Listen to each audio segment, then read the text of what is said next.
예, 가방 하나 가지고 유세 좀 떨지 마라. 내 딸 앞길이 구만리인데 언니 된 도리로 그거 하나 양보 못하니? 죽은 내 애비가 사준 가방보다 지금 산 가족이 더 소중한 법이야. 여러분은 가족이라는 이름 아래 어디까지 참아보셨나요? 제게는 돌아가신 아버지가 남겨주신 목숨보다 소중한 푸른 가방 하나가 있었습니다. 그런데 시어머니는 그 가방을 몰래 훔쳐다 팔아버리셨죠. 시누이 결혼 예물 해줘야 하니 언니 된 도리로 양보하라는 기막힌 말과 함께였습니다. 저는 그날로 착한 며느리 노릇을 그만두기로 결심했죠. 가장 화려하게 빛나야 할 결혼식 날 예식장을 아수라장으로 만든 처절한 복수극이었습니다. 제 인생을 되찾기 위한 그날의 기록을 지금부터 들려드리겠습니다.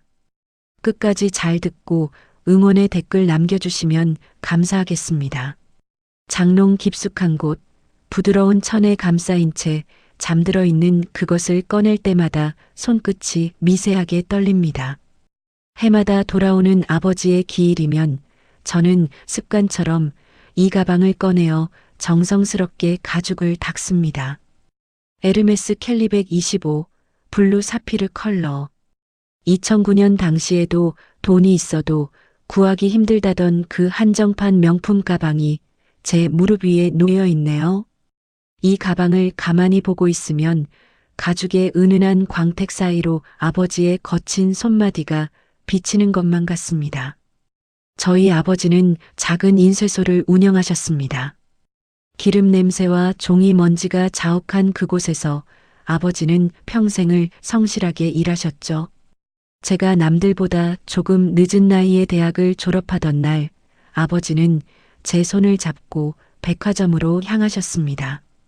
수진아, 우리 딸이 이제 사회로 나가는구나. 아빠가 큰맘 먹고 준비했다.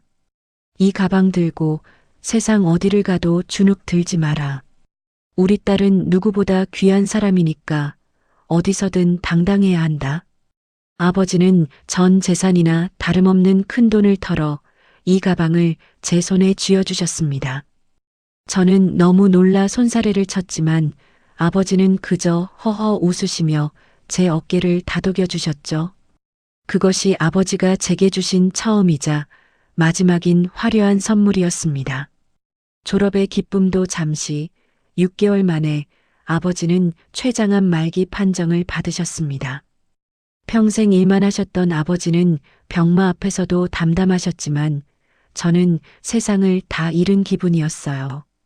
그 후로 1년간 저는 직장도 포기한 채 아버지의 곁을 지키며 간병에 매달렸습니다. 야위어가는 아버지의 손을 잡고 밤마다 기도를 드렸던 기억이 선명합니다. 임종을 얼마 앞두지 않은 어느 날 아버지는 가쁜 숨을 몰아쉬며 제 손을 꼭 잡으셨습니다. 수진아, 네가 힘들 때 저 가방을 보렴. 저건 그냥 가방이 아니라 이 아빠가 항상 내 옆에 있다는 증표다. 절대 팔지 마라. 어떤 힘든 일이 있어도 저건 내 마음의 기둥이 되어줄 거야. 그게 이 아빠의 마지막 부탁이자 너를 향한 내 마음이란다. 그 말씀을 끝으로 아버지는 먼 길을 떠나셨습니다. 아버지가 돌아가신 후 제게 남은 가족은 사실상 없었습니다. 어머니는 제가 아주 어릴 적에 재혼해서 떠나버리셨고 하나뿐인 오빠는 외국에서 자리를 잡은 뒤 연락조차 뜸했으니까요. 텅 빈 집안에서 저를 지켜준 건 아버지가 남겨주신 그 푸른 가방뿐이었습니다. 제게 그 가방은 단순한 명품이 아니라 세상에서 유일하게 제 편이 되어 주었던 친정 그 자체였습니다. 30이 되던 해 저는 지인의 소개로 남편을 만났습니다. 중견기업 과장이었던 남편은 참 성실하고 따뜻한 사람이었습니다. 수진아, 내가 내 비어있는 마음 다 채워줄게. 나랑 결혼해서 우리 행복하게 살자. 그 다정한 말에 속아 저는 남편과 가정을 꾸리기로 결심했죠. 하지만 결혼 생활은 생각만큼 달콤하지 않았습니다.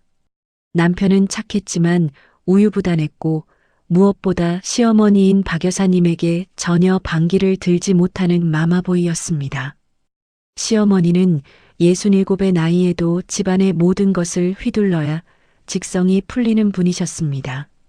특히 시누이 정은이를 향한 애정은 거의 집착에 가까웠죠.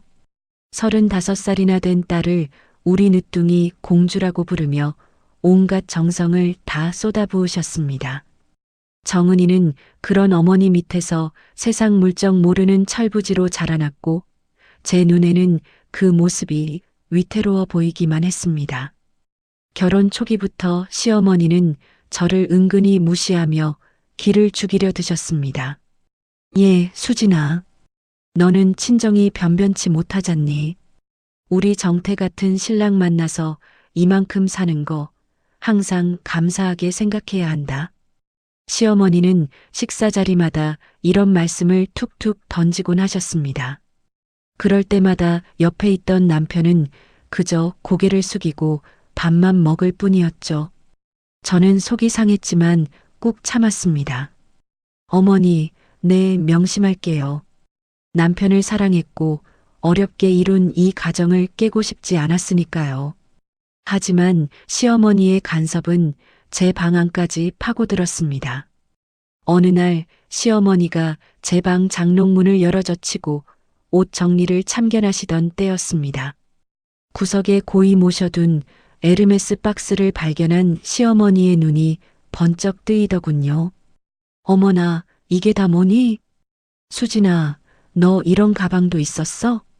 시어머니는 제 허락도 없이 상자를 열어 가방을 꺼내 들었습니다. 그리곤 블루 사피르의 영롱한 가죽을 손끝으로 가만히 아주 천천히 어루만지기 시작했죠. 세상에, 가죽결 좀 봐라. 이게 그 유명한 캘리백이니? 너한테 이런 게 있을 줄은 몰랐다. 가방을 바라보던 시어머니의 눈빛이 순식간에 날카롭게 변했습니다. 그것은 며느리의 물건을 기특해하는 시어머니의 눈이 아니었습니다. 그날 이후로도 시어머니는 틈만 나면 제 방을 기웃거리며 가방의 안부를 물으셨습니다. 여보, 어머니가 아까 또 우리 방에 들어가 계시더라. 제가 남편에게 조심스럽게 말을 꺼내보았습니다. 에이, 엄마가 그냥 궁금해서 그러셨겠지. 당신 너무 예민하게 굴지 마. 남편은 대수롭지 않다는 듯 손을 내저으며 제 걱정을 잘라버렸습니다. 저는 가슴 한구석이 서늘해지는 것을 느꼈습니다. 분명 그날 제가 본 시어머니의 모습은 무언가에 홀린 사람 같았거든요. 그때 눈치챘어야 했습니다. 어머니가 제 장롱을 열고 그 가방을 어루만지던 손끝이 모성이 아니라 탐욕이었다는 거려. 제 소중한 보물을 향한 그 탐욕스러운 눈빛이 모든 비극의 시작이었다는 것을 저는 너무 늦게 깨닫고 말았습니다. 평화롭던 저희 집안에 묘한 긴장감이 감돌기 시작한 건 시누이 정은이의 혼사가 구체화되면서부터였습니다. 정은이는 올해로 35이지만 사실 지금까지 제대로 된 직장 생활 한번 해본 적이 없는 아이였죠. 매일 아침 늦지막이 일어나 시어머니가 차려준 밥을 먹고는 화려하게 치장을 하고 밖으로 나가는 게 일과였습니다. 정은이의 SNS를 보면 누구나 입이 떡 벌어질 정도로 화려한 삶을 살고 있는 것처럼 보였습니다. 별 5개짜리 호텔에서 차를 마시고 수백만 원짜리 명품 가방을 옆에 둔 채 우아하게 웃고 있는 사진들 뿐이었으니까요. 하지만 그 화려한 껍데기 아래의 실상은 참담했습니다. 시어머니가 평생 모아온 노후 자금과 제 남편이 매달 뼈 빠지게 벌어온 월급에서 야금야금 빼간 돈으로 유지되는 거짓된 허세였죠. 결혼하고 이 사실을 처음 알았을 때 저는 정말 경악을 금치 못했습니다. 여보, 아가씨 생활비가 우리 생활비보다 더 많이 나가는 게 말이 돼? 제가 참다 못해 남편에게 물었을 때 남편은 그저 먼 산만 바라보며 한숨을 내쉬더군요. 수진아, 엄마가 저렇게 금이야 오기야 키운 동생인데 내가 어떡하겠어. 조금만 참자. 정은이 시집 가면 다 해결될 일이야. 남편의 그 무책임한 대답에 기가 막혔지만 저는 입을 다물었습니다. 시댁의 뿌리 깊은 편애와 신우이 문제에 사사건건 토를 달다간 끝도 없는 싸움이 될 게 뻔했으니까요. 그러던 어느 날 정은이가 결혼정보회사를 통해 아주 대어를 낚았다며 집안이 발칵 뒤집혔습니다. 상대는 강준혁이라는 38살의 남자였는데 집안이 부산에서 수산물 유통업으로 엄청난 부를 쌓은 졸부 가문이었죠. 준혁 씨의 어머니인 오 여사님은 65의 나이에도 카리스마가 대단한 분이라고 들었습니다. 그분은 돈은 넘쳐나지만 집안에 품격이 없다는 소리를 죽도록 듣기 싫어하시는 분이었어요. 그래서 사돈댁이 얼마나 격식 있고 부유한지를 현미경으로 들여다보듯 따지는 분이었죠. 오 여사님은 정은이의 거짓된 SNS 사진들을 보고 저희 집안이 꽤나 유복하고 수준 높은 집안이라고 오해를 하셨던 모양입니다. 시어머니인 박 여사님은 그 오해가 깨지는 순간 이 혼사가 깨질 거라는 공포에 사로잡히기 시작했습니다. 수진아, 이번 혼사는 우리 집안이 다시 일어설 기회다. 사돈댁이 보통 분들이 아니니 우리도 절대 기죽어서는 안 돼. 시어머니는 매일같이 제게 이 말을 주입하며 체면 전쟁을 선포하셨습니다. 드디어 청담동의 최고급 한정식 집에서 양가 상견례가 열리는 날이었습니다. 시어머니는 아침 일찍부터 제 방으로 들어오시더니 대뜸 제 옷장을 열어젖히셨죠. 예, 수진아. 오늘 내가 입을 한복이 영 마음에 안 드는구나. 네가 지난번에 친척 결혼식 때 맞춘 그 고급 저고리 있지? 그거 좀 내놔봐라. 아니, 어머니. 그건 제 몸에 맞춘 거라 어머니께는 불편하실 텐데요.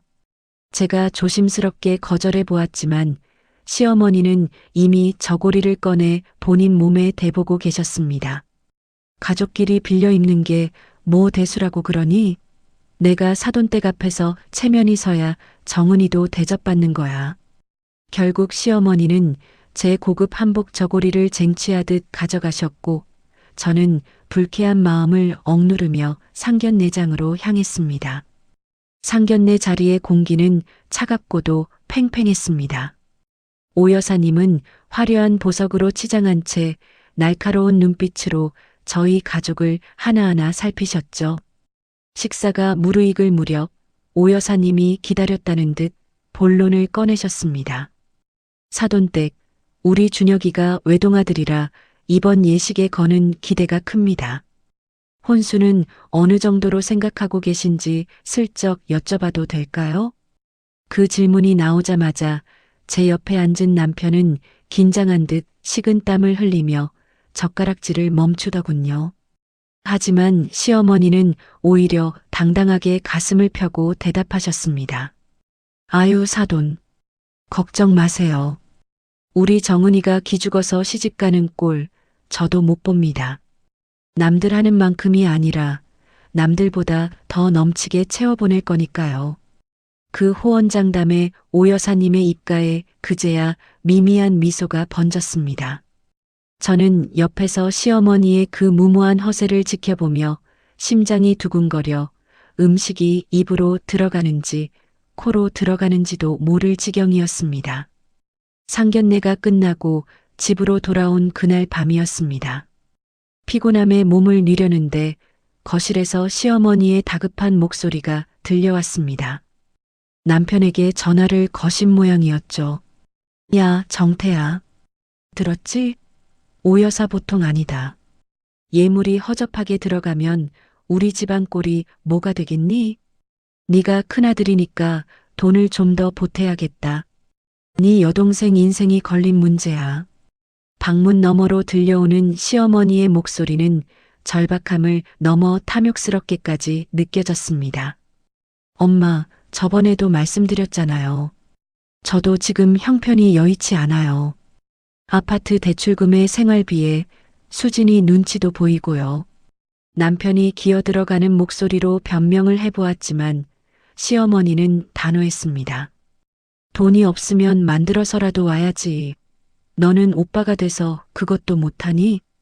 잠시 침묵이 흐르더니 시어머니의 목소리가 한 톤 낮아지며 소름 끼치는 제안을 던졌습니다. 정태야, 내가 봐둔 게 있다. 내 마누라 장롱 속에 그 푸른 가방 있지? 그거 하나에 몇 천만 원씩 한다며. 그거 하나면 정은이 예물 세트 번듯하게 맞추고도 남을 텐데 그거 좀 쓰면 안 되겠니? 저는 그 소리를 듣는 순간 심장이 멎는 것 같았습니다. 어떻게 사람의 입에서 저런 소리가 나올 수 있는지 손끝이 파르르 떨려왔습니다. 엄마, 그건 안 돼요. 수진이 아버님이 유품으로 남겨주신 거예요. 수진이가 목숨처럼 아끼는 건데 그걸 어떻게 건드려요. 그건 진짜 안 돼요. 남편이 거절의 의사를 밝히긴 했지만 그 목소리에는 시어머니를 제압할 만한 힘이 전혀 없었습니다. 오히려 어머니의 때에 밀려 금방이라도 무너질 것 같은 위태로운 목소리였죠. 저는 어둠 속에서 주먹을 꽉 쥐고 방문 쪽을 노려보았습니다. 설마 시어머니가 제 소중한 물건에 손을 대기야 하겠나 싶었죠. 하지만 그것은 저의 순진한 착각이었습니다.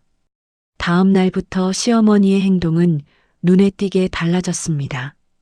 정은이의 예물 리스트를 짠다며 온 집안에 명품 카탈로그를 펼쳐 놓으셨죠. 샤넬 가방부터 까르띠에, 시계, 번쩍이는 주얼리 세트까지. 우리 집 형편으로는 도저히 감당할 수 없는 그 화려한 목록들을 보며 시어머니는 입술을 깨무셨습니다.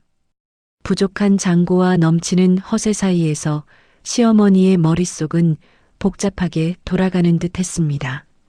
그럴수록 시어머니의 시선은 자꾸만 제가 있는 안방으로 향했습니다. 제가 거실로 나갈 때마다 시어머니는 저와 눈을 맞추지 못하고 슬그머니 고개를 돌리셨죠. 하지만 저는 느낄 수 있었습니다. 제가 등을 돌릴 때마다 제 뒤통수에 와서 꽂히는 그 집요하고 끈적한 시선을 말입니다. 어머니의 눈빛은 이미 예전에 인자한 할머니가 아니었습니다. 나를 며느리로 보는 것이 아니라 제가 가진 것을 가로채기 위해 기회를 엿보는 굶주린 맹수의 눈빛이었습니다. 장롱 너머에 숨겨진 제 보물을 어떻게 꺼내갈지 궁리하는 그 서늘한 탐욕. 저는 본능적으로 직감했습니다. 어머니의 저 눈빛이 결국 제 소중한 평화를 산산조각 낼 것이라는 사실을요. 아버지의 기일을 딱 2주 앞둔 토요일 아침이었습니다. 저는 평소보다 일찍 일어나 집안 공기를 환기하고 경건한 마음으로 장롱 문을 열었습니다. 기일이 오기 전에 아버지의 마지막 선물인 그 푸른 가방을 미리 닦아두고 싶었거든요. 그런데 당연히 그 자리에 있어야 할 에르메스 박스가 보이지 않았습니다. 내가 위치를 바꿨나? 저는 고개를 갸우뚱하며 장롱 안쪽을 더 깊숙이 살폈습니다. 코트 사이를 헤집고 이불장 밑바닥까지 다 뒤져보았지만 가방은 흔적조차 없었습니다. 심장이 쿵쾅거리기 시작하며 손바닥에 식은땀이 배어나왔습니다. 거실로 뛰어나와 선반 위와 다용도실, 심지어 신발장까지 30분 넘게 온 집안을 미친 듯이 뒤졌습니다. 도둑이야? 아니, 도둑이 들었으면 다른 폐물들도 사라졌어야 하잖아. 거실 창문과 현관 잠금 장치를 확인해 보았지만 아무런 침입의 흔적도 없었습니다. 이 집의 현관 비밀번호를 아는 사람은 오직 3사람뿐이었습니다. 저와 남편 그리고 시어머니인 박 여사뿐이었죠. 저는 떨리는 손으로 회사에 있는 남편에게 전화를 걸었습니다. 여보, 내 장롱에 있던 파란 가방 못 봤어? 가방? 갑자기 그건 왜? 전화기 너머 남편의 목소리가 미묘하게 떨리는 것이 느껴졌습니다. 아니, 지금 기일이라 닦아두려고 보니까 없어졌단 말이야. 당신 혹시 어디 옮겼어? 나는 모르지. 내가 당신 가방에 왜 손을 대냐? 정말 몰라. 당신 목소리가 왜 그래? 뭐 아는 거 있는 거지? 남편은 잠시 말을 멈추더니 아주 힘없고 곤혹스러운 목소리로 웅얼거렸습니다. 엄마한테 한번 물어봐. 난 잘 모르니까. 전화를 끊는 남편의 목소리에는 명백한 죄책감이 묻어 있었습니다. 남편이 직접 가져간 건 아니더라도 분명히 무언가를 알고 있다는 직감이 뇌리를 스쳤습니다. 불길한 예감은 틀린 적이 없었습니다. 저는 곧바로 박 여사에게 전화를 걸었습니다. 어머니, 혹시 저희 집 오셔서 제 가방 가져가셨어요? 장롱에 있던 파란 가방요. 처음엔 박 여사도 남편처럼 시치미를 뗐습니다. 가방? 내가 네 집 가방을 왜 가져가니? 난 그런 거 모른다. 어머니, 지금 집안에 도둑 든 흔적도 없는데 가방만 없어졌어요. 저 지금 바로 관리사무소 가서 복도 CCTV 확인할 거예요. 경찰에 신고도 할 거고요. CCTV라는 말이 나오자마자 전화기 너머 박 여사의 태도가 일순간 돌변했습니다. 그래, 내가 가져갔다. 그게 뭐 그리 대수라고 사람을 도둑 취급이니? 박 여사는 오히려 당당하게 소리를 지르며 적반하장으로 나오기 시작했습니다. 아니, 어머니. 주인 허락도 없이 남의 물건을 왜 마음대로 가져가세요? 그게 얼마나 소중한 건지 아시잖아요. 제 목소리가 분노로 떨렸지만 박 여사는 콧방귀를 끼며 궤변을 늘어놓았습니다. 가족끼리 가방 하나 빌리는 게 뭐가 그렇게 대단한 일이라고 그래. 너는 참 속도 좁구나. 빌리다니요. 그런 고가의 물건을 말도 없이 가져가는 게 어떻게 빌리는 거예요? 내 시누이가 시집 가는데 언니 된 사람이 좀 도우면 안 되니? 내 시누이 체면 좀 세워주겠다는데 그게 그렇게 아까워? 너는 가방 여러 개 있잖아. 그거 하나 없다고 네가 죽기라도 해? 친정아버지가 사줬다고? 예, 죽은 사람이 사준 가방이 살아있는 가족보다 소중하니? 그래봐야 가방이지 사람이 가방보다 중요하지 않냐 이 말이다. 박 여사의 뻔뻔한 말투에 제 눈앞이 하얘졌습니다. 어머니, 됐으니까 당장 그 가방 돌려주세요. 지금 당장요. 제가 악을 쓰듯 소리치자 박 여사가 아주 태연하게 마치 점심 메뉴를 고르듯 가볍게 말했습니다. 돌려주긴 뭘 돌려줘. 벌써 팔았어. 네, 팔다니요? 그걸요? 그래. 압구정 중고 명품 가게에 넘겼다. 1200만 원이나 주더구나. 그 돈으로 우리 정은이 예물 세트 아주 번듯하게 마쳤다. 이미 다 끝난 일이니까 너도 그만 좀 해라. 전화기가 바닥으로 떨어졌습니다. 세상이 무너져 내리는 기분이 이런 걸까요? 손가락 하나 까딱할 힘이 없었습니다. 전화기 너머로는 여전히 박 여사의 쩌렁쩌렁한 목소리가 흘러나왔지만 저는 아무것도 들리지 않았습니다. 오직 아버지의 마지막 얼굴만이 눈앞을 스쳤습니다. 중환자실 차가운 침대 위에서 제 손을 꼭 잡고 신신당부하시던 그 목소리요. 수진아, 저건 그냥 가방이 아니야. 절대 팔지 마라. 아빠 마음이니까. 아버지의 유일한 유산이자 제 친정이었던 그 가방을 시어머니는 단돈 몇 푼에 팔아치워 버린 겁니다. 눈물이 차오르기도 전에 뜨거운 분노가 온몸을 감쌌습니다. 주먹을 꽉 쥔 제 두 팔이 주체할 수 없을 정도로 파르르 떨렸습니다. 저녁이 되어 퇴근한 남편이 거실로 들어섰습니다. 남편은 제 눈치를 살피며 신발장에 가방을 내려놓더군요. 여보, 나왔어. 저는 식탁에 앉아 남편을 쏘아보았습니다. 어머니가 팔았대. 내 가방 팔아서 정은이 예물 샀대. 당신 다 알고 있었지? 남편은 제 시선을 피하며 고개를 푹 숙였습니다. 엄마가 가져간 건 알았어. 근데 그렇게 바로 팔아치울 줄은 나도 몰랐어. 정말이야. 당신 미쳤어? 그걸 알면서도 나한테 말을 안 해? 그게 나한테 어떤 의미인지 당신이 제일 잘 알잖아. 나도 엄마한테 안 된다고 했어. 근데 엄마가 정은이 결혼이 코앞인데 오빠가 돼서 동생 앞길 막을 거냐고 난리를 치시는데 내가 어떡하냐. 당신 어머니한테 가서 당장 돈이라도 받아와. 아니면 그 가방 산 사람 찾아서 다시 사오든지. 제 외침에도 남편은 그저 제자리에 서서 곤혹스러운 표정만 지었습니다. 여보, 지금 정은이 상견례도 다 끝났고 예물도 이미 마쳤다는데 지금 와서 어떡해? 엄마를 감옥이라도 보내라는 거야? 조금만 참자. 나중에 내가 돈 벌어서 더 좋은 거 사줄게. 응? 정은이 결혼까지만 좀 참아줘. 남편의 입에서 나온 그 말은 제 가슴에 마지막 비수를 꽂았습니다. 남편은 제 아픔보다 제 여동생의 결혼과 어머니의 입장이 더 중요했던 겁니다. 저는 그 순간 깨달았습니다.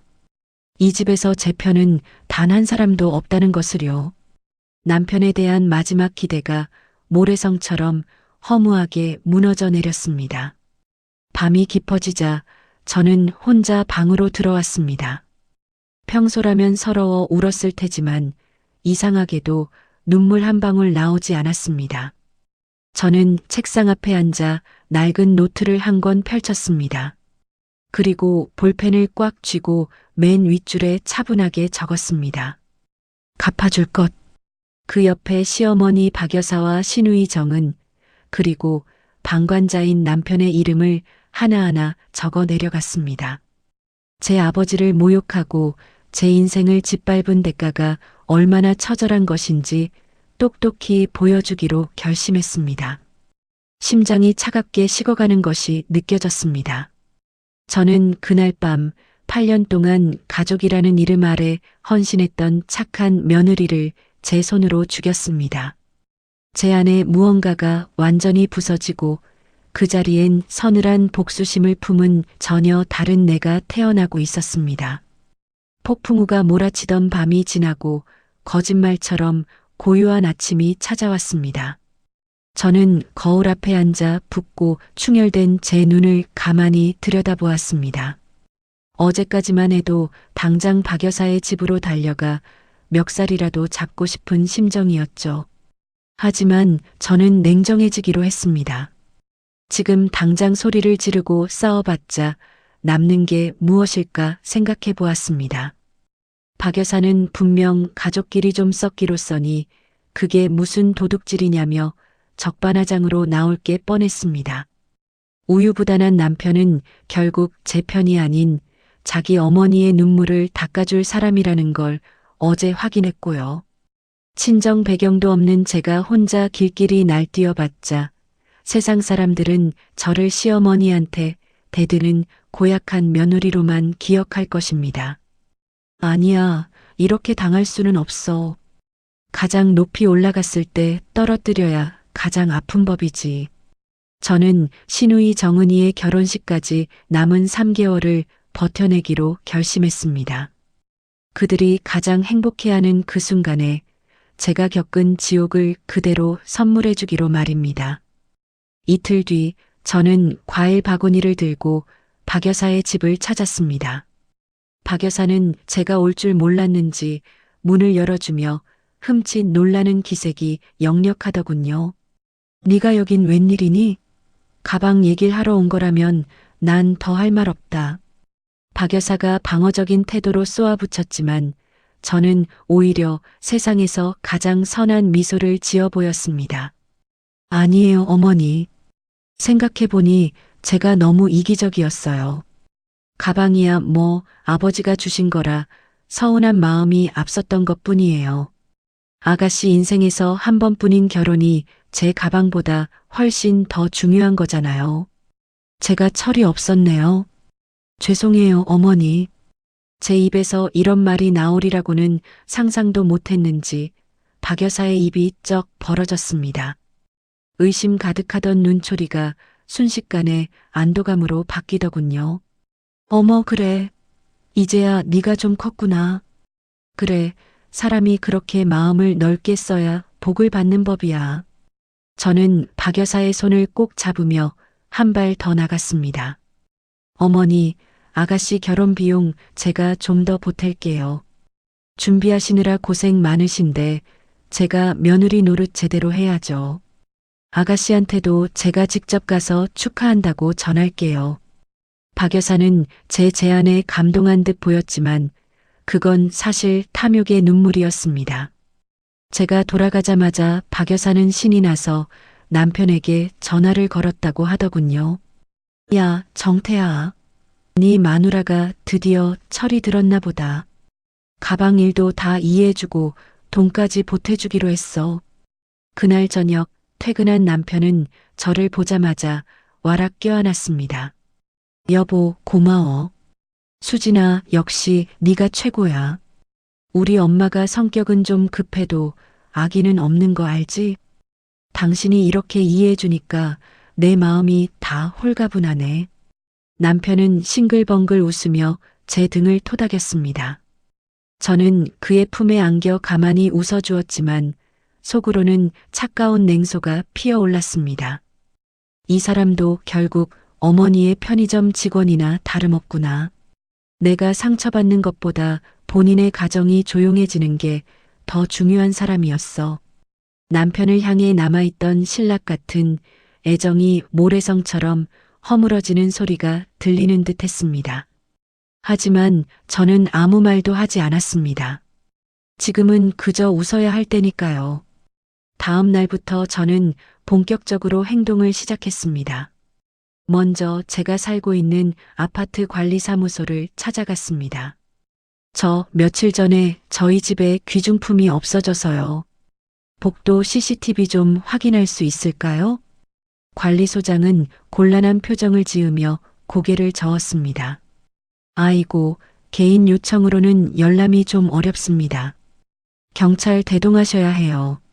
저는 당황하지 않고 차분하게 말을 이어갔습니다. 물론이죠.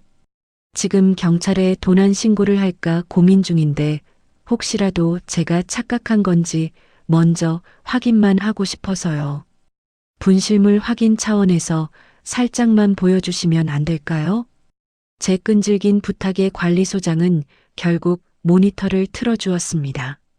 화면 속에는 박 여사가 제 집 비밀번호를 익숙하게 누르고 들어가는 모습이 선명하게 찍혀 있었습니다. 그리고 10분 뒤 커다란 쇼핑백을 들고 나오는데 그 안으로 제 푸른 가방의 형체가 삐져나온 것까지 보였죠.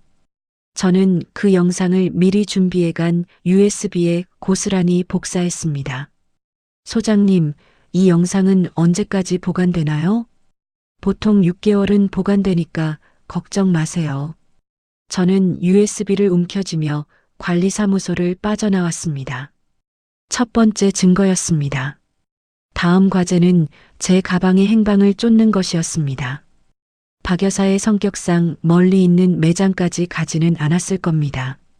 저는 박 여사에게 전화를 걸어 차 한잔하자며 자연스럽게 말을 꺼냈습니다. 어머니, 저도 안 쓰는 물건들 좀 정리하려고 하는데 혹시 중고 명품 잘 쳐주는 데 아세요? 어머니는 감목이 좋으시니까 잘 아실 것 같아서요. 박 여사는 의심 없이 신이 나서 대답하더군요. 어머, 그러니? 압구정에 있는 명품 리셀이라는 곳이 괜찮더라. 거기 주인이 깐깐하긴 해도 값은 제일 잘 쳐줘. 저는 곧장 압구정의 그 매장을 찾아갔습니다. 매장 직원에게 예전에 찍어둔 가방 사진과 시리얼 넘버 기록을 보여주었습니다. 이 가방 혹시 최근에 입고된 적 있나요? 직원은 장부를 뒤적이더니 고개를 끄덕였습니다. 아, 이 모델이요. 한 달 전에 들어왔었는데 이미 팔렸어요. 워낙 희귀한 한정판이라 내놓자마자 바로 나갔죠. 저는 매매 기록을 직접 확인할 수는 없었지만 매장 이름과 방문 날짜, 직원의 증언을 휴대폰으로 녹음했습니다. 나중에 법적인 절차가 시작되면 정식으로 요청할 생각이었죠. 마지막으로 저는 신우이 정은이에게 접근했습니다. 아가씨, 요즘 예물 준비하느라 바쁘죠? 나도 결혼할 때 고민 참 많았는데 내가 좀 도와줄까요? 정은이는 제가 갑자기 친절하게 굴자 처음엔 경계하는 듯 했습니다. 하지만 명품 예물 이야기가 나오자 금세 입을 열더군요. 언니, 이것 좀 봐요. 나 샤넬백이랑 남편에게 줄 까르띠에 시계예요. 그리고 목걸이는 불가리인데 진짜 영롱하지 않아요? 정은이는 신이 나서 제게 예물 사진들을 보여주었습니다. 저는 어머, 너무 예쁘다. 나도 구경 좀 하고 싶다며 자연스럽게 사진들을 제 휴대폰으로 전송받았습니다. 그날 밤 저는 그 사진들을 아는 명품 전문 감정사에게 보냈습니다. 잠시 후 돌아온 답변은 충격적이었습니다. 수진 씨, 사진만으로는 확답이 어렵지만 이 샤넬백은 최고급 라인이 아니라 일반 모델이에요. 까르띠에 시계도 이 가격대라면 굳이 명품 예물이라고 자랑하기엔 급이 낮고요. 가장 의심스러운 건 목걸이인데 세공 상태를 보니 모조품일 가능성이 상당히 높습니다. 박 여사가 제 가방을 판 돈 1,200만 원으로 진짜 명품을 산 게 아니었습니다. 저렴한 진품 몇 개와 섞어서 겉보기에만 화려한 가짜 사기극을 벌이고 있었던 것이죠. 저는 방으로 돌아와 책상 위에 노트를 펼쳤습니다. 갚아줄 것이라는 글자 아래에 적힌 체크리스트에 하나씩 선이 그어지기 시작했습니다. CCTV 영상 확보, 중고거래처 확인, 예물의 실체 파악. 모든 것이 제가 설계한 시나리오대로 움직이고 있었습니다. 저는 거울 속의 저를 보며 서늘하게 웃었습니다. 그들이 더 높이, 더 화려하게 날아오르기를 진심으로 바랍니다. 그래야만 제가 준비한 덫에 걸려 추락할 때 그 뼈마디가 부서지는 소리가 더 경쾌하게 들릴 테니까요. 저는 오늘도 웃으며 박 여사의 전화를 받고 정은이의 허세 섞인 자랑을 들어주었습니다. 제 미소 뒤에 숨겨진 독이 그들의 숨통을 조여가고 있다는 것도 모른 채 그들은 여전히 축제 분위기에 젖어 있었습니다. 박 여사를 무너뜨리는 것만으로는 부족했습니다. 제 소중한 보물을 훔쳐다 만든 그 가증스러운 화려한 결혼이라는 탑 자체를 완전히 무너뜨려야 했죠. 그러기 위해서는 신랑 측 집안, 특히 시어머니가 그토록 무서워하는 사돈댁 오여사를 복수의 무대로 끌어들여야만 했습니다. 하지만 제가 먼저 다가가 저희 어머니가 가방을 훔쳤고 예물도 가짜예요라고 말할 수는 없었죠. 그렇게 되면 저는 그저 시집간 며느리가 신우이의 앞길을 막으려 드는 고약한 존재로만 비칠 게 뻔했으니까요. 저는 오여사라는 불길이 스스로 타오르게 해야 한다고 생각했습니다. 그녀가 가진 성격과 약점을 파고들어 진실이 밝혀졌을 때 가장 잔인하게 폭발할 무대를 설계하기 시작한 것입니다. 저는 정은이의 결혼 준비 과정에 적극적으로 동참하기 시작했습니다. 양가가 함께하는 식사 자리나 예식장 투어, 드레스 피팅이 있을 때마다 저는 한 번도 빠지지 않고 얼굴을 비췄죠. 박 여사는 그런 저를 보며 아주 흡족해했습니다. 사돈, 우리 며느리가 이렇게 살가워요. 준비하는 게 워낙 많다 보니 우리 수진이가 옆에서 챙겨주니 제 마음이 다 든든하네요. 박 여사의 칭찬을 들으며 저는 속으로 조용히 웃었습니다. 그 친절한 미소 뒤에서 저는 오 여사라는 인물을 정밀하게 관찰하고 정보를 모으고 있었죠. 부산 수산물 시장에서 거친 세파를 견디며 돈을 모은 오 여사에게는 명확한 약점이 있었습니다. 자신을 졸부라고 부르는 소리를 죽도록 싫어했고 아들의 결혼을 통해 어떻게든 격 있는 집안과 인연을 맺어 신분 상승을 이루고 싶어 했죠. 무엇보다 그녀는 누군가 자신을 속이는 것을 극도로 혐오하는 성격이었습니다. 과거에 사업 파트너에게 배신당했을 때 그를 소송으로 완전히 파산시키고 나서야 발을 뻗고 잤다는 일화는 유명했으니까요. 결정적인 기회는 예식장 투어를 하던 날 찾아왔습니다. 화려한 샹들리에가 반짝이는 호텔 로비에서 잠시 박 여사와 정은이가 자리를 비운 사이였습니다. 오 여사와 제가 단둘이 차를 마시게 되었죠. 오 여사는 찻잔을 만지작거리며 넌지시 말을 꺼냈습니다. 에휴, 수진 씨. 우리 준혁이가 처갓집에서 보낸 예물 사진을 몇 장 보내왔더라고요. 박 여사가 꽤 신경을 쓰신 모양인데 그래도 이게 또 사람 마음이라는 게 참 묘하지요?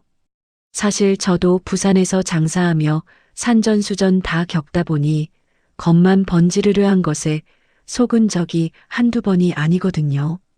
그래서 혹시 모르니까 결혼식 전에 전문가한테 예물 감정을 한번 받아볼까 싶기도 한데 사돈한테 신뢰가 되려나요? 오 여사의 눈빛에는 이미 미세한 의심의 불씨가 일렁이고 있었습니다. 저는 속으로 쾌재를 불렀지만 겉으로는 누구보다 당황한 척 연기를 시작했습니다. 어머나 어머니. 에이, 어머니가 직접 고르신 것도 아닌데 그러실 필요까지 있겠어요? 저희 어머니도 얼마나 고심해서 준비하셨는데요. 아가씨 기죽이지 않으려고 정말 정성껏 마련하셨으니 어머니가 믿어주셔야죠. 제 대답에 오 여사는 고개를 끄덕이면서도 입가에 묘한 미소를 띄었습니다.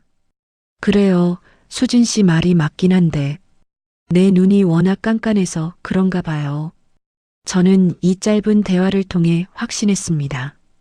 그녀는 이미 무언가 이상하다는 것을 직감하고 있었고 저는 그 불씨를 끄는 척하면서 사실은 기름을 붓고 있었던 것이죠. 저는 본격적으로 결혼식의 연출가가 되기로 자청했습니다. 어머니, 아가씨. 다른 건 몰라도 신부 어린 시절 성장 영상이랑 피로연 영상은 제가 맡아서 할게요. 요즘 유행하는 스타일로 예쁘게 편집해보고 싶어서요. 제 제안에 박 여사와 정은이는 손뼉을 치며 좋아했습니다. 역시 언니가 해주니 안심이네.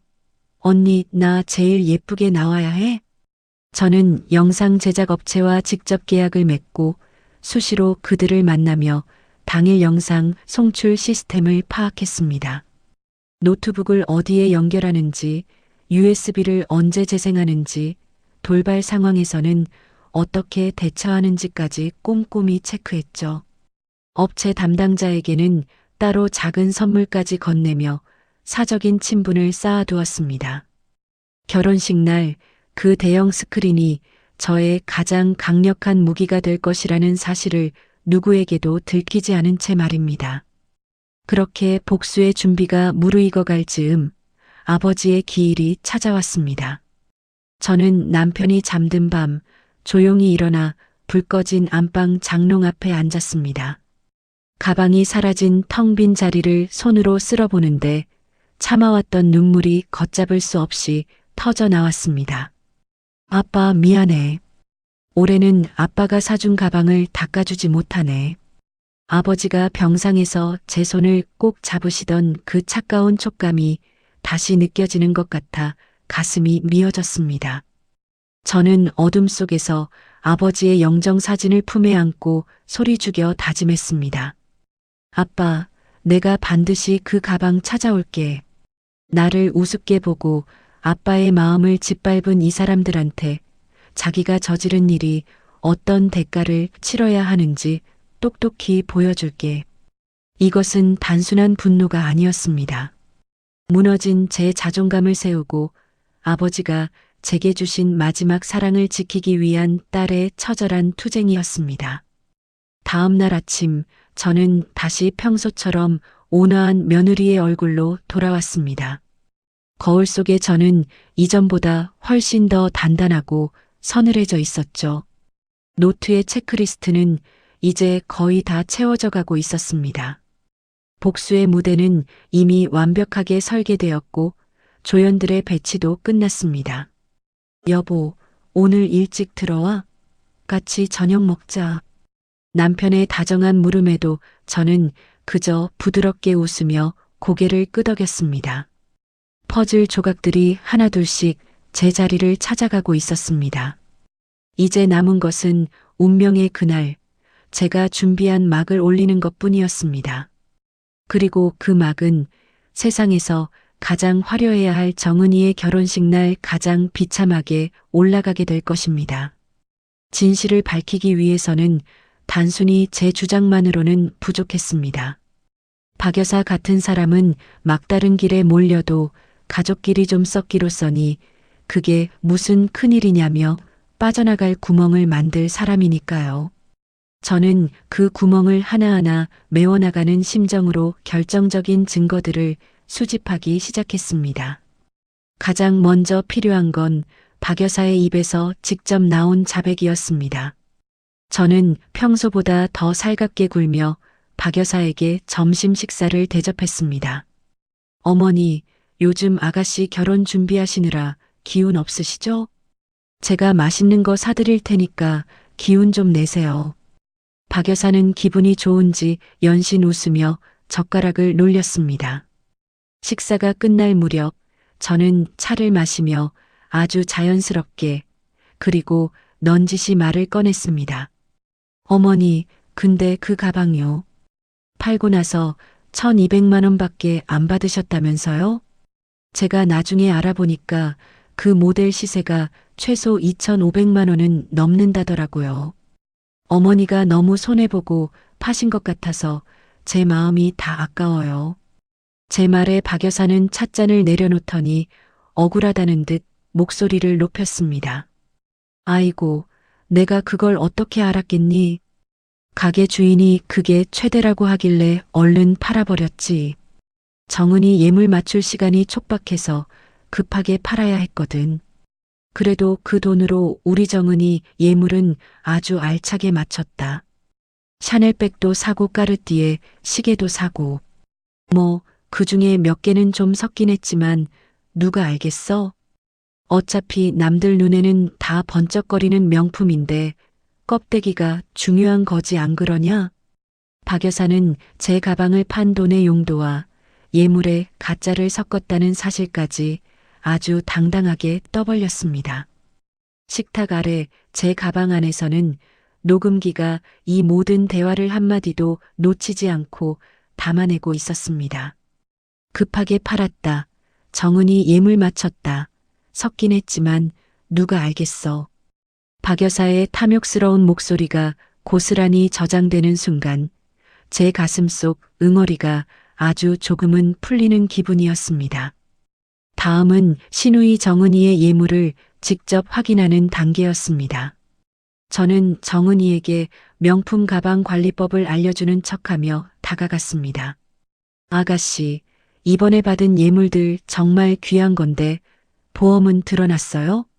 요즘은 명품도 도난이나 분실 대비해서 보험 가입을 많이 하더라고.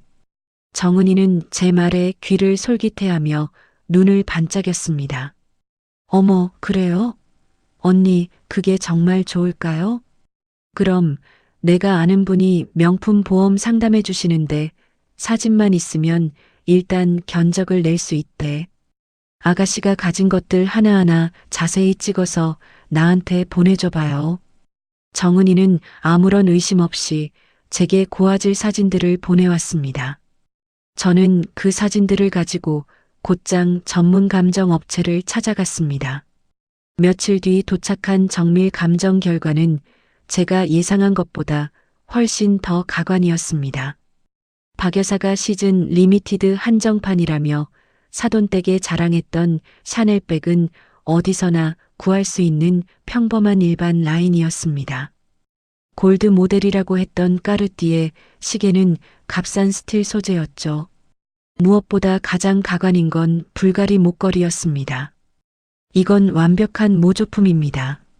도금 상태며 각인 위치가 정품과는 아예 일치하지 않아요.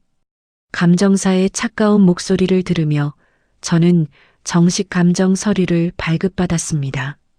박 여사가 제 소중한 유산을 팔아치운 대가로 만든 건 결국 거짓으로 점철된 모래성일 뿐이었습니다. 저는 여기서 멈추지 않고 변호사 사무실을 찾았습니다. 변호사님, 이 경우에 법적으로 어떤 처벌이 가능한가요? 제 설명을 들은 변호사는 서류를 검토하더니 조심스럽게 입을 뗐습니다. 비밀번호를 누르고 침입해 물건을 가져가 팔았다면 절도와 횡령죄 성립 가능성이 매우 높습니다. 다만 우리 법에는 친족상 도래라는 게 있어서 가족 간의 재산 범죄는 처벌이 면제될 여지가 있어요. 하지만 이혼 소송과 병행하며 민사상 손해배상을 청구하면 가방 시가만큼은 확실히 받아낼 수 있습니다. 저는 형사 고소장과 민사 소송 서류를 동시에 준비해달라고 요청했습니다. 또한 변호사의 자문을 받아 박 여사가 가방을 팔았던 압구정 중고 매장에 공식적인 확인서를 요청했죠. 박 여사의 신분증 사본과 거래 영수증, 그리고 제 가방에 시리얼 번호가 적힌 장부를 확보하는 데 성공했습니다. 모든 조각이 맞춰지자 저는 본격적인 무대를 설계하기 시작했습니다. 저는 밤잠을 설쳐가며 직접 영상을 편집했습니다. 영상은 평범한 신부 성장 영상처럼 시작되겠지만 중간부터는 전혀 다른 이야기가 펼쳐질 것입니다. 첫 번째는 아파트 복도 CCTV입니다. 박 여사가 제 집을 제 집 드나들듯 침입하는 장면이죠. 두 번째는 아까 녹음했던 박 여사의 육성입니다. 껍데기가 중요한 거지라며 낄낄거리는 그 목소리요. 세 번째는 중고 매장의 거래 내역서와 박 여사의 신분증 사진입니다. 그리고 마지막은 사돈댁을 기만했다는 증거인 예물 감정서를 화면 가득 채울 계획입니다. 저는 이 영상이 담긴 USB를 소중하게 쥐고 미리 얘기해둔 예식장 영상 담당자를 만났습니다. 저기, 제가 정은이 몰래 깜짝 이벤트를 준비했거든요. 신부 성장 영상 나오는 타이밍에 이걸로 바꿔서 틀어주세요. 서프라이즈니까 절대 미리 열어보시면 안 돼요. 아시겠죠? 영상 담당자는 제 환한 미소에 속아 아무런 의심 없이 고개를 끄덕였습니다. 이제 경찰 신고 타이밍만 정하면 되었습니다. 변호사는 결혼식 당일 아침에 정식으로 피해 신고를 접수하자고 제안했습니다. 현장에서 즉시 체포는 어렵겠지만 신고가 접수되면 경찰이 소재 파악을 위해 식장에 나타날 수도 있습니다. 저는 경찰에게 박 여사가 그 시간에 어느 호텔 예식장에 있을지 정확히 알려주기로 했습니다. 식장 안에서 영상이 터지고 밖에서는 경찰이 들이닥치는 그림. 그것이 제가 상상하는 가장 완벽한 피날레였습니다. 동시에 저는 남편과의 끝도 준비했습니다. 이혼 전문 변호사를 통해 재산분할과 위자료 청구 근거를 꼼꼼히 정리했습니다. 시어머니의 도둑질을 알고도 방조한 남편, 그리고 8년간의 고통, 모든 것을 서류 한 장 한 장에 눌러 담았습니다. 모든 준비를 마치고 거울 앞에 섰습니다. 거울 속에 저는 더 이상 예전에 착하고 순종적인 며느리가 아니었습니다. 눈빛은 서늘했고 입가는 미세하게 떨리고 있었죠. 저는 완성된 USB를 손바닥에 꼭 쥐고 나직하게 의조렸습니다. 결혼식까지 이제 딱 일주일 남았네. 아빠, 조금만 더 기다려줘. 내가 8년을 참았는데 7일쯤이야 눈 깜짝할 새겠지. 심장이 터질 듯이 뛰었지만 머릿속은 그 어느 때보다 차분했습니다. 제가 준비한 이 덫이 박 여사와 정은, 그리고 남편의 목을 어떻게 죄어갈지 상상하며 저는 천천히 눈을 감았습니다. 일주일 뒤 그 화려한 호텔 예식장은 세상에서 가장 비참한 아수라장이 될 것입니다. 폭풍이 몰아치기 전에 바다는 이토록 고요한 것일까요? 결혼식을 단 하루 앞둔 서울의 밤은 차갑고도 정적만이 가득했습니다. 하지만 그 정적 아래에서는 각자의 욕망과 결단이 소리 없이 소용돌이치고 있었죠. 같은 시각 박 여사의 집은 그야말로 축제 분위기였습니다. 정은이는 방금 호텔에서 웨딩드레스 최종 피팅을 마치고 돌아와 한껏 들떠 있었죠. 박 여사는 거실 테이블 위에 제 가방을 팔아맞췄다는 예물들을 하나씩 꺼내 놓았습니다. 어머 엄마, 이것 좀 봐. 다시 봐도 정말 눈부시다. 정은이가 불가리 목걸이를 목에 걸어보며 거울 앞에서 요리조리 포즈를 취했습니다. 우리 정은이 내일이면 드디어 강 사장네 며느리가 되는구나. 이 엄마가 죽기 전에 소원 하나는 제대로 풀었어. 박 여사는 딸의 모습을 보며 흐뭇한 미소를 지었습니다. 엄마, 이거 진짜 예쁘다. 내일 시어머니가 이거 보시면 아마 입이 쩍 벌어지겠지? 우리 집안 수준 다시 보실 거야. 그치? 정은이의 들뜬 목소리에 박 여사는 아주 찰나였지만 미세하게 미간을 찌푸렸습니다. 가짜가 섞여 있다는 사실이 머릿속을 스친 것이겠죠. 하지만 박 여사는 이내 인자한 미소를 지으며 딸의 어깨를 토닥였습니다. 그럼 당연하지. 다 진짜 명품인데 뭐가 걱정이니? 내일은 네가 세상에서 가장 귀한 신부가 될 거다. 그 자리에는 남편도 함께 있었습니다. 가족들이 옹기종기 모여 앉아 내일 있을 화려한 예식을 꿈꾸며 웃음꽃을 피웠죠. 남편이 주위를 둘러보더니 조심스럽게 입을 뗐습니다. 근데 엄마, 수진이는 왜 안 왔어? 오늘 같은 날은 같이 있어야 하는 거 아니야? 남편의 물음에 박 여사는 대수롭지 않다는 듯 손을 내저었습니다. 예, 내일 새벽부터 바쁠 텐데 집에서 좀 쉬라고 했다. 그래도 요즘 수진이가 참 많이 달라졌더라. 사람이 고난을 겪어봐야 철이 든다더니 예전보다 훨씬 살가워졌어. 박 여사는 제가 순종적인 척 연기하는 모습에 완전히 속아 넘어가 대단히 만족해하고 있었습니다. 가족이라는 이름의 사기극이 완성되어 가고 있다는 것도 모른 채 말이죠. 한편 강남의 한 5성급 호텔 스위트룸. 부산에서 상경한 오 여사와 강 사장님도 내일 있을 예식을 점검하고 있었습니다. 오 여사는 창밖의 야경을 보며 아들 준혁 씨에게 단호하게 말했습니다. 준혁아, 처갓집 예물 실물은 내일 예식장에서 처음 보는 거지? 네, 어머니.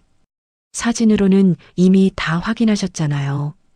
사진이야 얼마든지 꾸밀 수 있는 거다. 내가 부산 바닥에서 잔뼈가 굵은 사람인데 실물을 보기 전까지는 아무것도 안 믿어. 내일 식전에 내가 직접 하나하나 확인해 볼 거다. 이미 오 여사는 예물의 진위를 가려내겠다는 의지로 가득 차 있었습니다. 제가 파악했던 그녀의 깐깐한 성미가 그대로 드러나고 있었죠. 그 시간 저는 텅 빈 아파트 거실에 홀로 앉아 있었습니다. 테이블 위에는 모든 진실이 담긴 USB 하나와 변호사의 명함이 놓여 있었죠. 그 옆에는 이미 제 지장이 찍힌 이혼 서류 초안과 아버지의 영정 사진이 저를 내려다보고 있었습니다. 가슴 한구석이 욱신거리며 마지막 갈등이 밀려왔습니다. 이걸 정말 해야 할까? 내가 이 일을 저지르면 결혼식은 아수라장이 될 텐데 시누이뿐만 아니라 아무것도 모르는 신랑 측 식구들까지 큰 상처를 받지 않을까? 잠시 흔들리는 마음을 다잡으려 고개를 돌렸을 때 장롱의 텅 빈 자리가 눈에 들어왔습니다. 아버지의 유산이 도둑맞았던 그 차가운 공간 말입니다. 귓가에 아버지의 마지막 유언이 파도처럼 밀려왔습니다. 절대 팔지 마라. 그게 아빠 마음이니까. 제 마음은 그 순간 차갑게 굳어버렸습니다. 아니야. 내가 침묵한다면 이 사람들은 평생 남의 것을 빼앗고도 떵떵거리며 잘 살 거야. 거짓과 도둑질로 시작한 결혼이 어떻게 행복할 수 있겠어? 오히려 저 신랑 쪽 식구들에게도 지금 진실을 알려주는 게 옳은 길이야. 저는 떨리는 손으로 USB를 가방에 깊숙이 넣었습니다. 내일 아침 6시 경찰서 고소장 접수, 그리고 11시 예식장 폭로. 제 인생을 건 최종 결단이 내려진 순간이었습니다. 밤 11시가 넘었을 무렵 남편에게서 전화가 왔습니다. 여보, 나 이제 집으로 가고 있어. 자고 있어? 아니, 당신 기다리고 있었어. 저는 차분하게 대답한 뒤 평생 마지막이 될 질문을 던졌습니다. 여보, 나 하나만 물어볼게. 그 가방 어머니가 훔쳐간 거 당신도 알고 있었잖아. 근데 왜 나한테 바로 말 안 했어? 왜 끝까지 나를 속였어? 전화기 너머로 긴 침묵이 흘렀습니다. 한참 뒤에야 남편은 아주 무기만 한 목소리로 대답했습니다. 미안해. 엄마가 워낙 사정이 급하다고 사정하시니까 나도 어쩔 수 없었어. 당신한테는 내가 정말 면목이 없다. 근데 이제 결혼식도 무사히 끝나면 내가 엄마한테 잘 말해서 돈으로 꼭 갚아줄게. 그러니까 이번 한 번만 더 참아주면 안 될까? 저는 조용히 눈을 감았습니다. 돈으로 갚는다고? 아빠가 마지막 힘을 다 짜내서 사준 그 가방을 당신은 돈이면 다 해결된다고 생각하는구나. 이 사람은 끝까지 모르는구나. 내가 잃어버린 것의 무게가 얼마인지. 저는 허탈한 웃음이 새어나오는 것을 막으며 나직하게 말했습니다. 그래, 알았어. 우리 내일 보자. 그것이 제가 남편에게 건넨 마지막 작별 인사였습니다. 새벽 5시. 알람 소리도 들리기 전에 저는 눈을 떴습니다. 어두운 방 안에서 저는 아주 정성스럽게 몸을 씻고 단정한 검은색 정장을 꺼내 입었습니다. 마치 누군가의 장례식을 준비하는 상주처럼 경건한 마음이었죠. 화장은 최소한으로 아주 옅게 했습니다. 거울 앞에 서서 마지막으로 가방 안을 확인했습니다. 폭로 영상이 담긴 USB, 혹시 모를 상황을 대비한 예비 USB, 변호사의 연락처와 어제 미리 작성해둔 고소장 사본까지. 저는 신발장에 서서 집안을 한번 천천히 둘러보았습니다. 8년의 세월이 담긴 이곳이 이제는 타인의 공간처럼 낯설게 느껴졌습니다. 현관문을 열고 밖으로 나오자 푸르스름한 새벽 공기가 폐부 깊숙이 들어왔습니다. 저 멀리 지평선 너머로 붉은 해가 서서히 고개를 내밀고 있었죠. 해가 뜨고 있네. 저는 가방 끈을 꽉 움켜쥐며 나직하게 은조렸습니다. 오늘 나의 모든 과거가 끝난다. 아니, 오늘 나의 새로운 모든 것이 비로소 시작된다. 저는 단 한 번의 뒤돌아봄도 없이 운명의 전쟁터를 향해 당당히 첫 발을 내디뎠습니다. 새벽 6시. 관할 경찰서는 차가운 새벽 공기와 팽팽한 긴장감으로 가득했습니다. 저는 밤을 지새운 초췌한 얼굴 대신 그 어느 때보다 서늘하고 단단한 눈빛으로 민원실 의자에 앉아 있었죠. 김수진 씨, 고소장 접수하러 오셨습니까? 형사의 물음에 저는 미리 준비해온 서류 뭉치를 내밀었습니다. 형법 제329조 절도, 그리고 제319조 주거침입. 고소장 위로 제가 지난 3개월간 피를 말리며 모은 증거물들이 하나씩 올려졌습니다. 박 여사가 제 집 비밀번호를 누르고 들어가는 CCTV 영상이 담긴 USB, 가방을 팔아치웠다며 당당하게 떠벌리던 녹취 파일, 그리고 압구정 중고 매장에서 발급받은 거래 확인서까지. 담당 형사는 서류를 꼼꼼히 검토하더니 짐짓 놀란 표정으로 저를 바라보더군요. 증거가 아주 명확하네요. 피의자 소환 일정은 빠른 시일 내에 잡겠습니다. 저는 형사의 눈을 똑바로 응시하며 나직하게 덧붙였습니다. 형사님, 오늘 오전 11시에 호텔 웨딩홀에 가시면 피의자가 있을 겁니다. 제 시누이의 결혼식이거든요. 형사는 당황한 듯 잠시 머뭇거렸지만 이내 고개를 끄덕였습니다. 고소 접수 당일에 현장 체포를 하는 건 흔치 않은 일입니다만 사안이 중대하고 증거가 워낙 확실하니 임의 동행 형식으로 현장 방문은 가능할 것 같습니다. 경찰서를 나서는 제 발걸음은 그 어느 때보다 가벼웠습니다. 오전 10시 서울 시내의 특급 호텔 웨딩홀은 이미 화려한 꽃장식과 하객들로 북적이고 있었습니다. 약 300명은 좋게 넘어 보이는 하객들이 저마다 웃음꽃을 피우며 예식의 시작을 기다리고 있었죠. 저는 남들보다 일찍 도착해 홀 뒷방에 있는 영상 담당 스태프를 찾아갔습니다. 저기 어제 말씀드린 서프라이즈 이벤트 담당자인데요. 준비해온 USB 여기 있습니다. 축사가 끝나고 신부 성장 영상 순서가 되면 원래 영상 대신 이걸로 꼭 교체해서 틀어주셔야 해요. 스태프는 제 친절한 미소에 아무런 의심 없이 USB를 받아들었습니다. 네, 걱정 마세요. 말씀하신 대로 딱 맞춰서 틀어드릴게요. 저는 스태프의 확답을 듣고 홀 안으로 들어와 하객석 맨 뒷자리에 조용히 자리를 잡았습니다. 저 멀리 박 여사의 모습이 보였습니다. 최고급 실크로 맞춘 한복을 곱게 차려입고 입이 귀에 걸린 채 하객들에게 인사를 건네고 있더군요. 신부 대기실에서는 정은이가 순백의 드레스를 입고 세상에서 가장 고귀한 공주인 양 앉아 있었습니다. 그때 제 곁으로 남편이 다가와 슬며시 손을 잡았습니다. 여보, 일찍 왔네?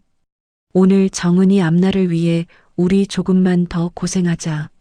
남편은 싱긋 웃으며 제 어깨를 다독였습니다. 응, 그래야지. 저도 남편을 향해 마주 웃어주었습니다. 제 생애 가장 차갑고도 마지막이 될 미소였습니다. 드디어 신랑 측 식구들이 도착했습니다. 오 여사는 고급스러운 밍크쇼를 두르고 가슴팍엔 커다란 다이아몬드 브로치를 단 채 위풍당당하게 걸어 들어왔습니다. 박 여사가 버선발로 뛰어나가 오 여사의 손을 덥석 잡았습니다. 어머나 사돈, 어서 오세요.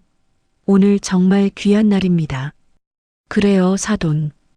오늘 우리 정은 씨가 우리 며느리가 되는 날이니 잘 부탁합니다. 형식적인 인사를 나누는 오 여사의 눈은 이미 홀 한쪽에 마련된 예물 전시 테이블을 향하고 있었습니다. 그녀의 깐깐한 눈빛이 번쩍이는 주얼리 세트를 훑고 지나가는 것을 저는 놓치지 않았습니다. 지금부터 예식을 시작하도록 하겠습니다. 사회자의 멘트와 함께 웅장한 음악이 울려 퍼졌습니다. 양가 부모님의 화촉점화가 이어지고 신랑의 늠름한 입장 뒤로 정은이가 아버지의 손을 잡고 입장했습니다. 아이보리색 드레스에 길게 늘어진 면사포, 그 위로 쏟아지는 화려한 조명. 하객석 곳곳에서는 감탄사가 터져나왔습니다. 어머, 신부 너무 예쁘다. 정말 잘 어울리는 한 쌍이네. 박 여사는 손수건으로 눈가를 찍어 누르며 감격에 겨운 듯 딸을 바라보았습니다. 주례사가 끝나고 성혼 선언문이 낭독된 후 드디어 제가 기다리던 순서가 다가왔습니다. 다음은 신랑 신부의 아름다운 성장 과정을 담은 영상을 감상하시겠습니다. 사회자의 말과 함께 홀의 조명이 모두 꺼졌습니다. 대형 스크린에 불이 들어오고 처음 5초간은 정은이의 귀여운 어린 시절 사진이 흘러나왔습니다. 하객들은 미소를 지으며 화면에 집중했죠. 하지만 6초가 되는 순간 화면은 기괴하게 흔들리더니 전혀 다른 영상으로 전환되었습니다. 날짜와 시간이 선명하게 찍힌 아파트 복도 CCTV 영상. 그 속에서 한복 차림이 아닌 평상복 차림의 박 여사가 제 집 앞에 섰습니다. 숙련된 솜씨로 비밀번호를 누르고 들어간 그녀는 정확히 10분 뒤 커다란 쇼핑백을 품에 안고 나왔습니다. 쇼핑백 틈 사이로 언뜻 보이는 영롱한 블루 사피르 컬러의 가죽. 홀 안이 순식간에 술렁이기 시작했습니다. 뭐야? 저게 지금 뭐야? 결혼식 영상이 왜 저래? 박 여사의 얼굴은 그 자리에서 석고상처럼 하얗게 굳어버렸습니다. 곧이어 홀 전체를 울리는 박 여사의 육성이 스피커를 타고 터져나왔습니다. 급하게 팔아야 했으니까. 그래도 그 돈으로 우리 정은이 예물 알차게 마쳤다. 뭐 몇 개는 좀 섞긴 했지만 누가 알겠어? 껍데기가 중요한 거지. 그 가증스러운 목소리가 정적 속에 울려 퍼지자 300명의 하객이 일제히 고개를 돌려 박 여사를 쳐다봤습니다. 마치 거대한 파도가 덮친 듯 식장은 차가운 정막에 휩싸였습니다. 영상은 여기서 멈추지 않았습니다. 화면 가득 명품 감정서가 띄워졌습니다. 불가리 목걸이 판정 모조품, 정가 대비 가치 없음. 그 옆으로는 중고 명품 매장에서 발급한 거래 확인서가 나란히 놓였습니다. 매도인 박 여사, 품목 에르메스 캘리백, 매매가 1,200만 원. 모든 진실이 만천하에 드러나는 순간이었습니다. 이게 무슨 소리야? 정적을 깬 건 오 여사의 날카로운 비명이었습니다. 오 여사는 자리에서 벌떡 일어나 부들부들 떨며 박 여사를 노려보았습니다. 박 여사는 바닥에 주저앉을 듯 허둥대며 말을 더듬었습니다. 아니, 이건 사돈, 이건 오해예요. 제가 설명할게요. 신부 대기실 쪽에서 대기하던 정은이가 사태를 파악하고 홀로 뛰쳐나왔습니다. 하지만 스크린 속 자신의 사기 행각을 마주한 그녀 역시 그 자리에 얼어붙고 말았습니다. 하객들 사이에서는 걷잡을 수 없는 웅성거림이 파도처럼 번져나갔습니다. 세상에, 며느리 물건을 훔쳐서 예물을 해? 그것도 가짜를 섞어서 보냈다고? 옆에 있던 남편이 경악한 얼굴로 저를 돌아보며 물었습니다. 수진아, 네가 정말 이럴 수 있어? 저는 대답하지 않았습니다. 그저 차가운 눈으로 무너져 내리는 그들의 탑을 지켜볼 뿐이었습니다. 분노로 눈이 뒤집힌 오 여사가 예물 전시 테이블로 성큼성큼 걸어갔습니다. 그녀는 정은이의 목에 걸려있던 불가리 목걸이를 낚아채듯 빼앗아 돋보기를 꺼내 각인을 확인했습니다. 잠시 후 오 여사는 목걸이를 식장 바닥에 거세게 내동댕이 쳤습니다. 사기꾼들, 감히 우리 집안을 이렇게 바보로 만들어. 이따위 가짜를 들고 우리 준혁이한테 시집을 오려고 해. 날카로운 파열음과 함께 모조품 보석들이 사방으로 흩어졌습니다. 저는 그 아수라장을 배경으로 조용히 자리에서 일어났습니다.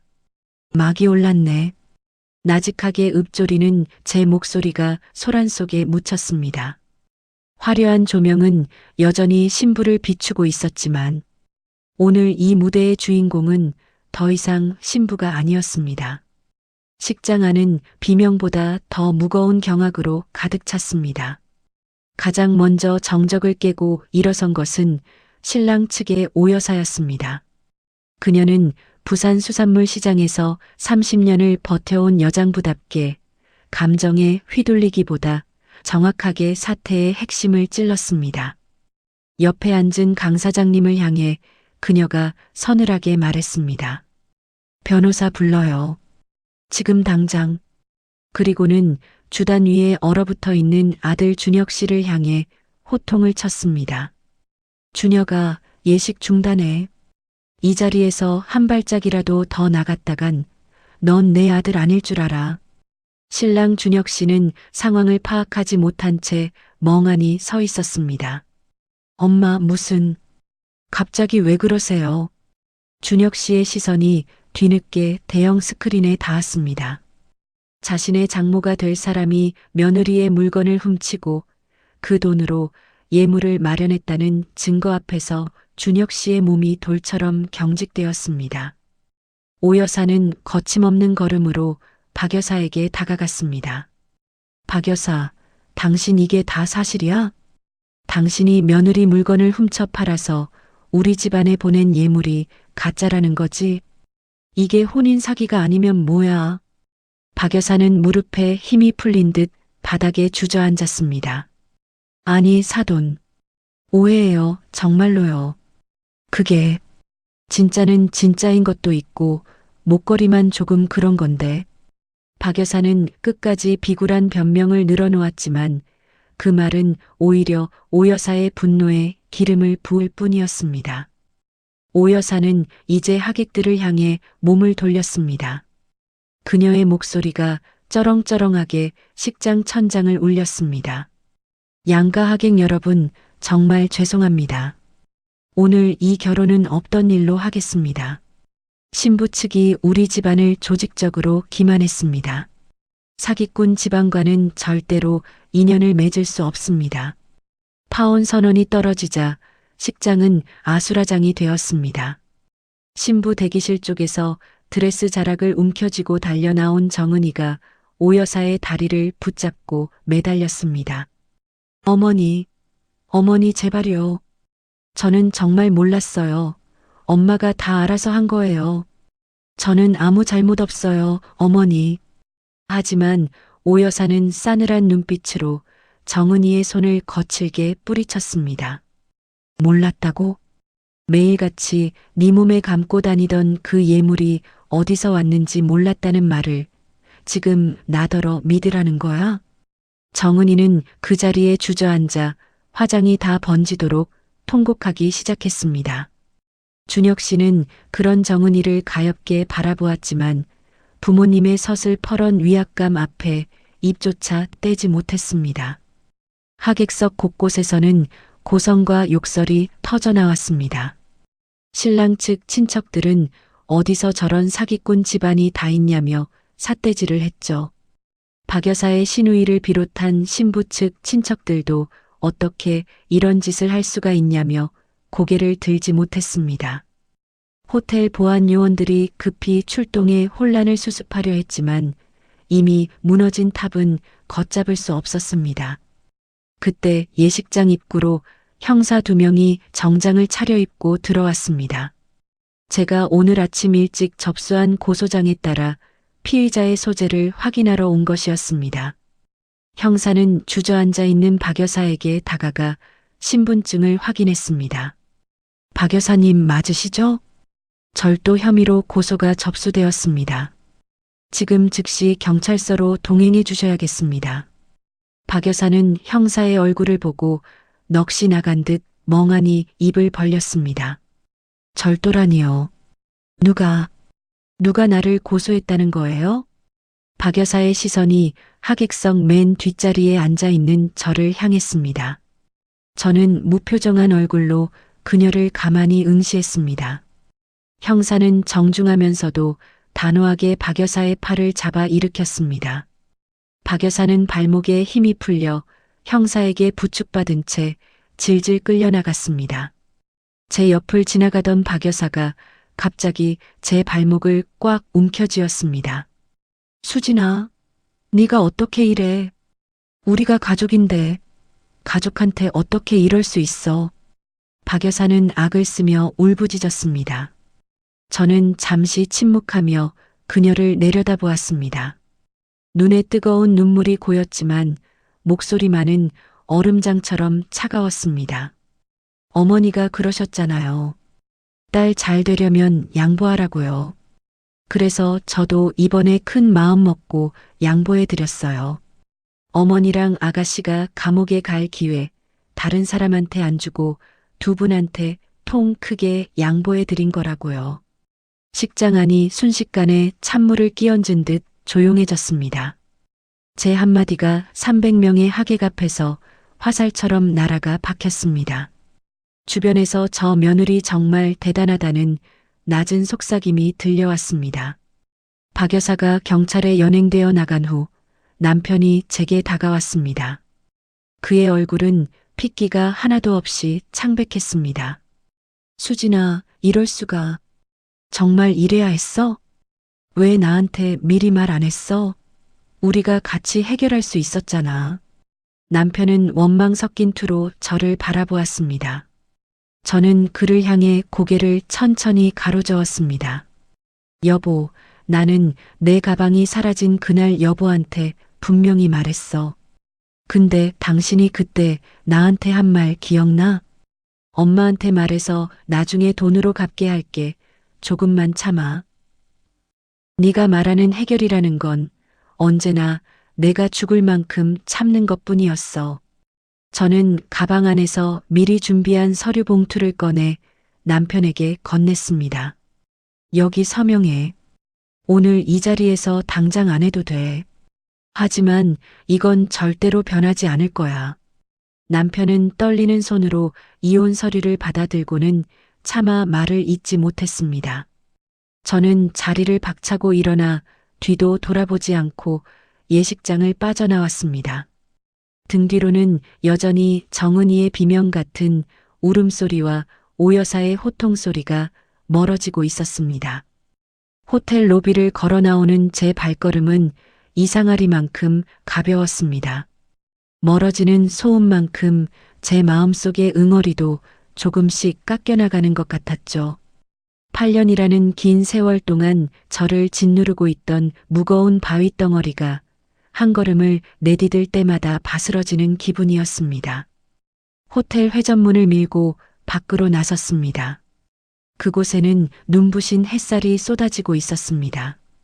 겨울의 끝자락이었지만 살결에 닿는 바람은 더 이상 차갑지 않았습니다.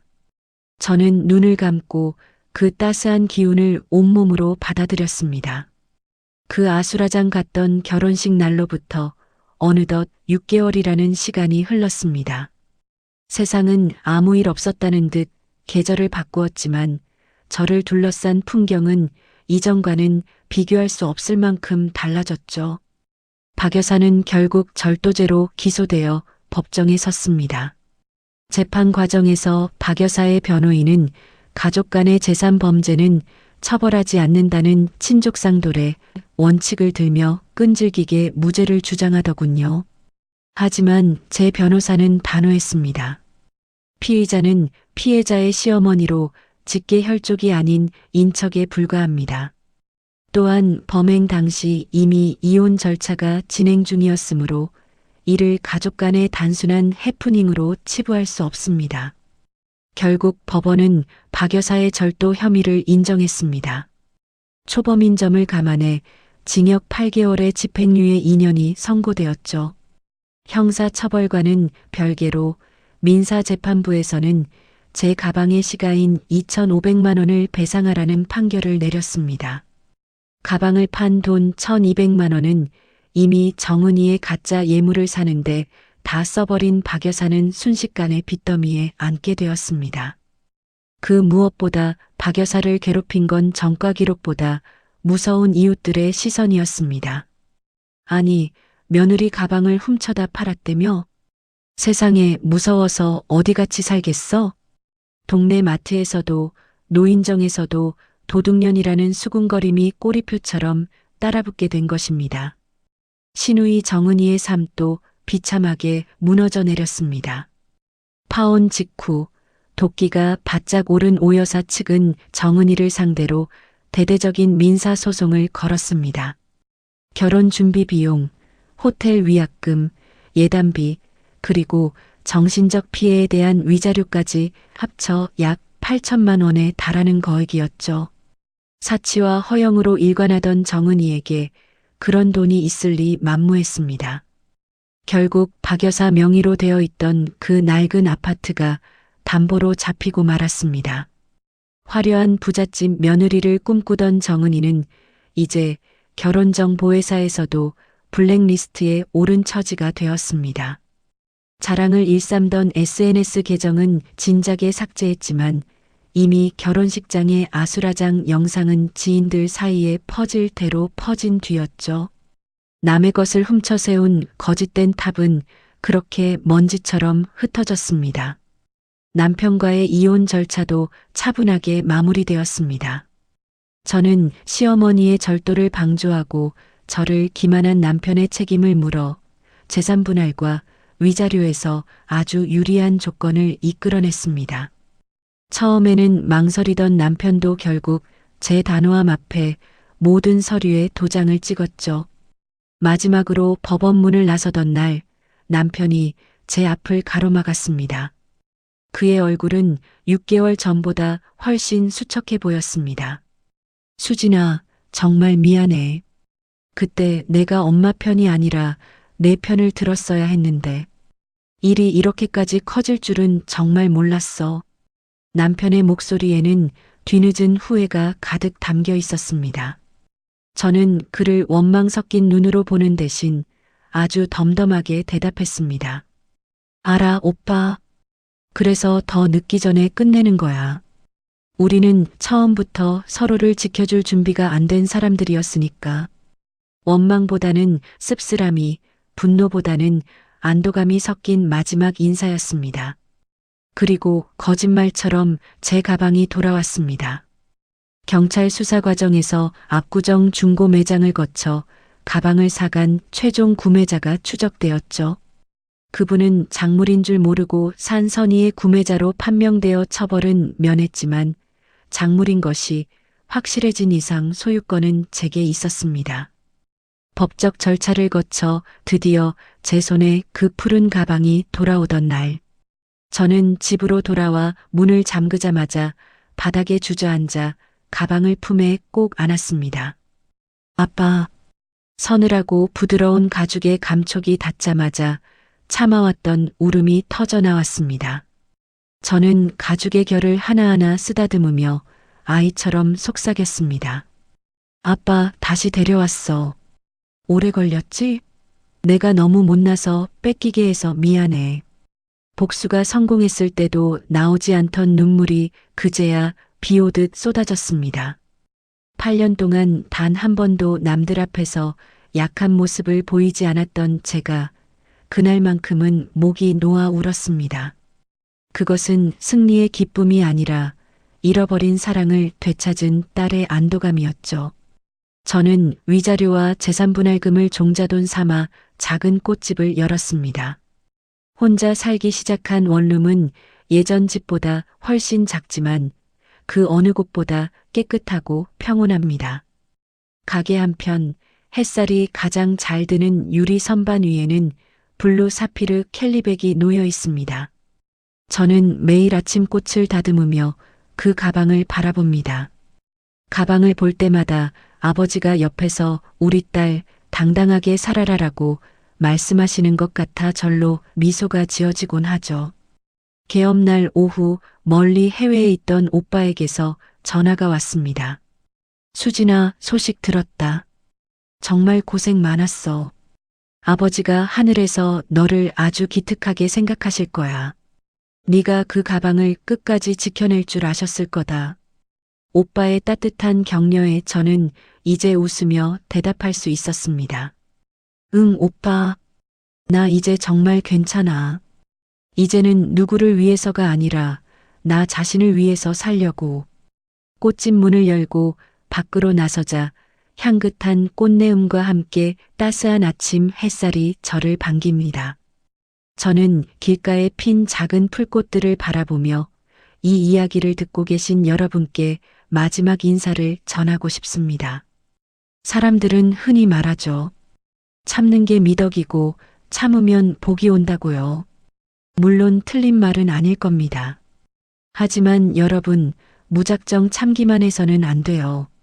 참되 철저하게 준비해야 합니다. 그리고 때가 되었을 때 나를 짓밟는 이들에게 단호하게 한 방을 날릴 수 있어야 하죠. 양보는 상대가 양보의 가치를 아는 사람일 때나 하는 거예요. 내 소중한 것을 훔쳐가면서 가족이니까 양보하라고 말하는 사람들에게는 양보가 아니라 마땅한 대가를 치르게 해야 합니다. 아버지가 남겨주신 가방은 다시 제 곁으로 돌아왔습니다. 하지만 제가 진짜로 되찾은 건 가죽 가방 한 개가 아니에요. 누구에게도 밟히지 않고 누구의 눈치도 보지 않는 당당한 나 자신입니다. 비로소 제 주인이 된 제 인생을 되찾은 것이죠. 이 이야기를 듣고 계신 분들 중에도 혹시 지금 누군가를 위해 죽도록 참고만 계신 분이 있나요? 기억하세요. 당신의 소중한 것은 오직 당신만이 지킬 수 있습니다. 아무도 대신 지켜주지 않거든요. 이제는 당신의 인생을 위해 당당하게 기지개를 켜시길 바랍니다.